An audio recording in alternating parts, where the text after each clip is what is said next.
יש לנו משאית שהוסבה למסע מגורים ברישיון, מורשת 6 נוסעים ברישיון, קבינה כפולה, ספסל נוסעים מאחורה, יש לנו מדרגות שנפתחות, מעקה בטיחות אם יש מבוגרים, דלת מחולקת, רשת עם מבשלים מותקים, יש לנו סלון, מטבח, מוחזר, תנור, יש לנו קרן גז 2 ראשים להבות, יש לנו ברז, נפתח, תאורה כחולה במים קרים, תאורה אדומה במים חמים, יש לנו מקרר, מותקים מאובזרים, ארון חשמל, מערכת סולארית ממיר מתח 5400, יש לנו פאקט מחליף בין חשמל חברת חשמל למערכת סולארית, יש לנו וי-פיי 24 שעות בתוך המשאית שעובד על סלולר, יש לנו תאי אחסון גדולים, כל התאי אחסון, צירים של בלום, פריקה שקטה, עם ידיעות, פושלוק, נעילה בנסיעה, יש לנו מדף, מתקבל מדף שירות למיקרוגל, למה שרוצים. יש לנו פינת אוכל אורך 1.70 מטר, 4 אנשים בכל צד, פינת אוכל 8 אנשים שופכת למיטה זוגית עם מנואלה. עכשיו אני אראה לכם איך זה עובד. פותחים את הצירים פה בצדדים והבטחה של המיטה, וזה הופך למיטה גדולה, 1.70 על 1.90 מטר, 3 אנשים בכיף יושבים פה. יש לנו טלוויזיית פלזמה מתכווננת אם יושבים במרפסת לבחוץ או במטבח, איך שרוצים. מזגן אלקטרה, וגגל מרחוק עם וי-פיי באפליקציה, משרת את המטבח. בית הסלון, יש לנו בוידם מעל האמבטיה, בוידם גדול, אפשר להכניס מזרונים, כיסאות, שולחנות, מעל כל האמבטיה. יש לנו פרוזדור, תאורת פרוזדור, בוא. אמבטיה, מקלחת, שירותים, עם נעילות, זמן הנסיעה, דלתות הזזה, דוש, כמו שצריך, מים חמים, מים קרים, הכל עובד, שימו לב ללחץ של המים, נגנית, 80/80, שירותים, ניאגרה סמויה, הכל עובד כמו של בית, כמו שצריך. יש לנו תאי אחסון פה למטה לאחסן את כל מה שצריך בזמן הנסיעה. יש לנו פה דלת מרה, גם עוד תאי אחסון נוספים. יש ונטה של הוצאה של הריחות מהשירותים, נזכיר על הכל מבחוץ, ונכנסים לחדר שינה של ההורים, חדר זוגי, מזרון אורתופדי, איכותים מאוד מאוד, לא התפשרנו על שום דבר.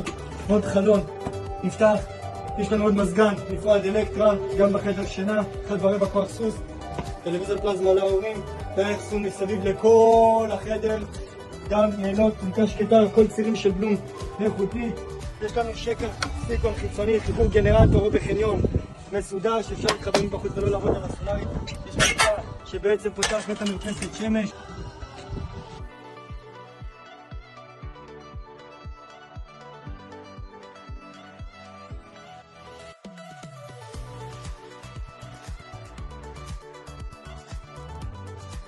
עכשיו אני אתן לכם הסבר קצר על כל מה שהולך בחוץ מבחינת האחסון.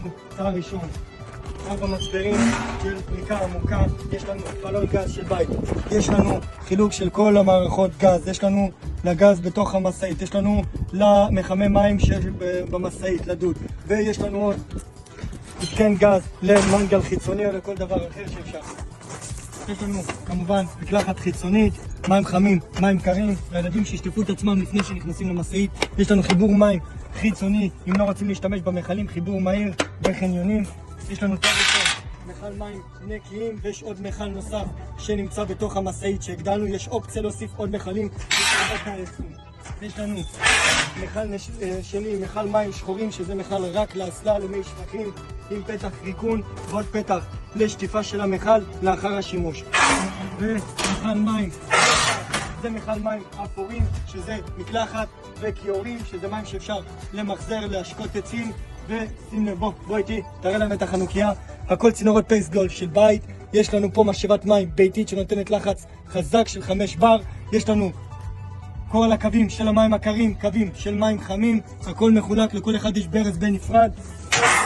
ופה יש לנו את היחידות מיזוג החיצוניות, 2 מזגנים של אלקטרה אינברטר, וכמובן שכל הטוב הזה, יש לנו חשמל 24 שעות שעובד על השמש, יש לנו 6 פאנלים 540 שמסודרים על הגג, יש אופציה להוסיף. החלק הכי חשוב בכל הקרבינה הזאת, עיר הקורונה קרה, יציאה למרפסת, שכמובן מרפסת בטיחותית לילדים, מעקות בטיחות לפי התקן 90 סנטים, ומה אנחנו צריכים יותר מזה בחיים? רק ביר הקרה, שמש ונוף טוב.